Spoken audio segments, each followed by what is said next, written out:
دنیا کا نظام نہ دو طریقوں سے چلتا ہے، ایک ہے نظام اسباب اور ایک ہے نظام غیب۔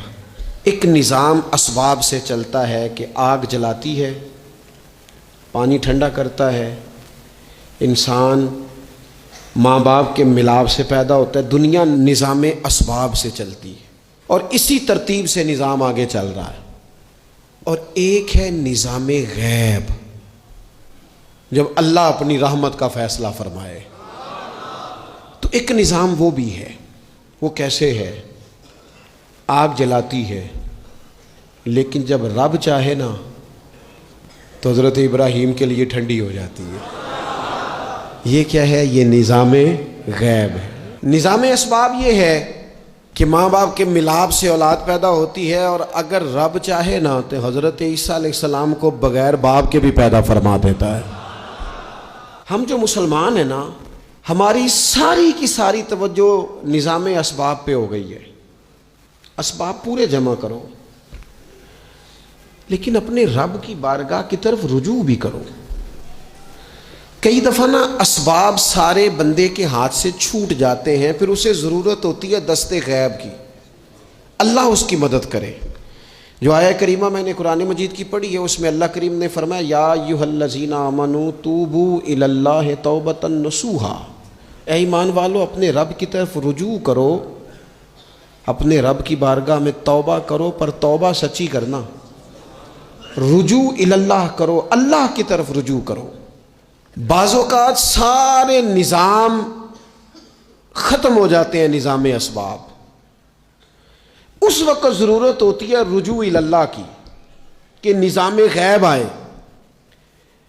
حضرت سارہ رضی اللہ تعالی عنہا، جو جناب ابراہیم علیہ السلام کی اہلیہ ہیں، آپ ایک رستے سے گزر رہی تھیں، حضرت ابراہیم علیہ السلام آپ کے ساتھ تھے، تو جس رستے آپ تشریف لے جا رہے تھے اس رستے میں بادشاہ بڑا ظالم تھا۔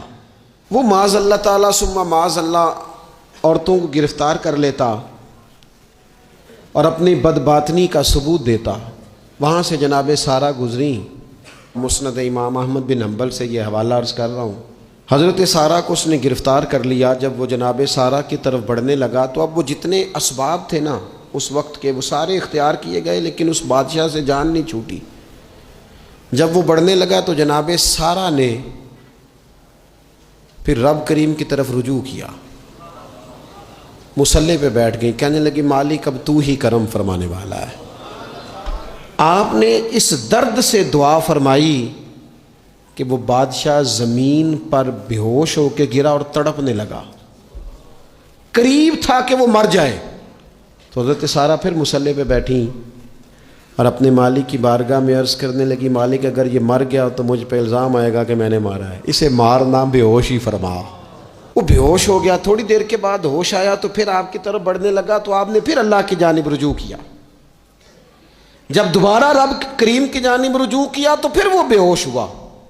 کئی دفعہ وہ کوشش کرتا، لیکن آپ جب اپنے مالک کی بارگاہ میں ہاتھ اٹھاتی تو بے ہوش ہو کے گر پڑتا۔ بالآخر آپ سے معافی بھی مانگی، آپ کو آزاد بھی کیا۔ ایک وقت ایسا آتا ہے جب سارے اسباب جواب دے جاتے۔ ہم مسلمان ملک میں رہتے ہیں، کچھ باتیں بڑی خوب ہیں۔ میں نے دیکھا ہے کہ ڈاکٹر جب سمجھ آتا ہے نا کہ رپورٹس، ادویات، ٹیسٹ اب اس نتیجے پہ پہنچ گئے ہیں کہ شاید یہ مریض بچے گا نہ، تو چونکہ مسلمان ملک ہے تو میرے وطن کے ڈاکٹر ایک خوبصورت جملہ بولتے ہیں، مجھے بڑا پسند ہے۔ وہ یہ نہیں کہتے اب کچھ نہیں ہو سکتا، وہ کہتے ہیں آپ دعا کریں۔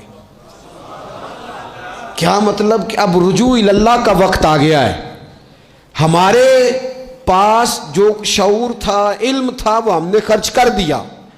اب ٹائم ہے کہ رجوع الی اللہ کریں، آپ اللہ کی بارگاہ۔ یہ بڑا خوبصورت جملہ ہے، اچھی باتوں کا بھی تو ذکر کرنا چاہیے نا۔ یہ خوبصورت جملہ ہے کہ آپ دعا کریں۔ ایک وقت آتا ہے جب دعا کی ضرورت ہوتی ہے، دست غیب کی ضرورت ہوتی ہے۔ نبی پاک علیہ السلام 313 کو لے کے جب میدان میں آئے تھے تو ظاہری اسباب تو یہ تھے کہ 1000 سے مقابلہ کیسے ہوگا، تو پھر میرے قریب نے پتہ کیا کیا، حضور نے پھر رب کریم کی طرف رجوع فرمایا اور پھر اللہ کی مدد فرشتوں کی صورت میں آئی۔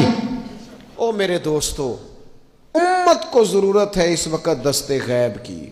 پاکستان کبھی نہ بنتا اگر اللہ تعالیٰ کی غیبی طاقتیں مدد نہ فرماتی۔ پاکستان کبھی نہ بچے گا اگر خدا کی مدد شامل حال نہ ہوگی۔